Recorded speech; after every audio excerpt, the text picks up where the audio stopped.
नमस्कार, फटाफट बुलेटिन में आप सभी का स्वागत है और नजर डालते हैं आज की खास खबरों पर। जून 2020 में पूर्वी लद्दाख की गलवान घाटी में भारतीय सैनिकों के साथ हुई झड़प में उसके 4 सैन्य अधिकारियों और जवानों की मौत हुई थी। चीन की पीपल्स लिबरेशन आर्मी ने पहली बार आधिकारिक तौर पर स्वीकार की है बात। मरने वालों में पीएलए की शिनजियांग सेना कमान के रेजिमेंटल कमांडर क्वी फबाओ भी शामिल थे। झड़प में भारत के 20 सैन्यकर्मी शहीद हुए थे। नासा का यान शुक्रवार को लाल ग्रह की सतह पर उतर आया। अब तक की सबसे जोखिम भरी और ऐतिहासिक इस खोज का उद्देश्य यह पता लगाना है कि मंगल ग्रह पर क्या कभी जीवन था। अभियान के तहत ग्रह के चट्टानों के टुकड़े भी लाने का प्रयास किया जाएगा, जो इस सवाल का जवाब खोजने में अहम साबित हो सकता है। लगातार 11वें दिन बढ़े पेट्रोल डीजल के दाम। दिल्ली में पेट्रोल 31 पैसे बढ़कर 90 रुपए के पार, 33 पैसे महंगा हुआ डीजल। इस वृद्धि के बाद दिल्ली में पेट्रोल 90 रुपए 19 पैसे प्रति लीटर पर चला गया।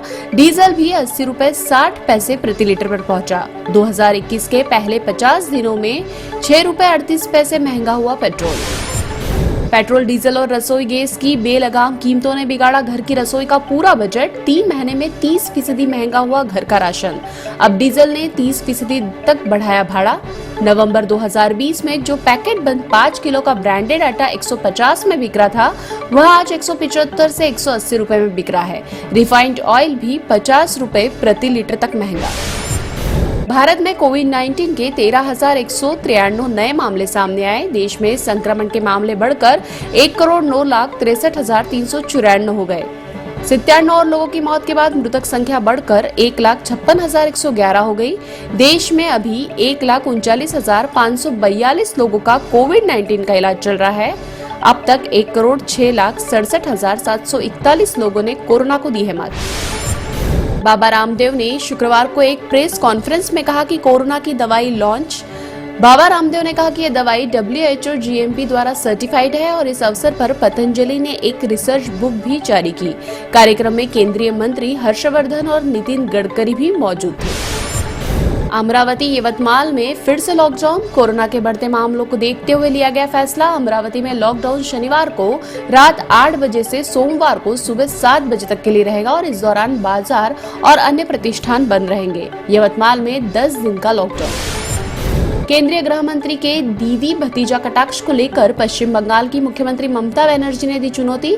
कहा, अमित शाह पहले उनके भतीजे अभिषेक बनर्जी के खिलाफ चुनाव लड़कर दिखाए और फिर उनसे लड़ने की सोची। ओडिशा के कालाहांडी जिले में इंतजार कर रहे दूल्हे को छोड़कर एक दुल्हन अपने प्रेमी के साथ भाग गई। इसके बाद उसकी 15 वर्षीय छोटी बहन की शादी दूल्हे के साथ हो गई। जिला बाल संरक्षण अधिकारी सुकांति बेहरा ने बताया कि कक्षा 10वीं की परीक्षा की तैयारी कर रही बच्ची को छुड़ाकर उसके भाई को सौंप दिया गया है। प्रधानमंत्री नरेंद्र मोदी ने शुक्रवार को छत्रपति शिवाजी महाराज की जयंती पर उन्हें श्रद्धांजलि अर्पित की।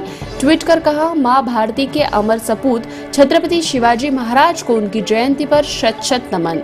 उनके अदम्य साहस, अद्भुत शौर्य और असाधारण बुद्धिमत्ता की गाथा देशवासियों को युगों युगों तक प्रेरित करती रहेगी। जय शिवाजी। ये थे फटाफट बुलेटिन और ताजा अपडेट के लिए जुड़े रहिए हमारे साथ, यानी कि विजिट कीजिए webdunia.com।